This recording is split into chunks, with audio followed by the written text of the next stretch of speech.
ayun guys, may nagpa-build po ulit sa atin ng PC at nag-purchase din po sila ng monitor, ng keyboard, ng mouse. So ayan, tingnan natin. Monitor po. Keyboard and mouse. Ito yung...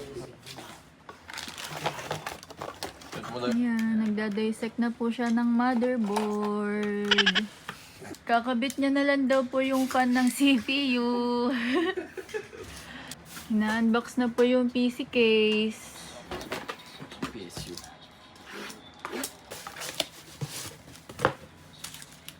Ayan na po yung PSU.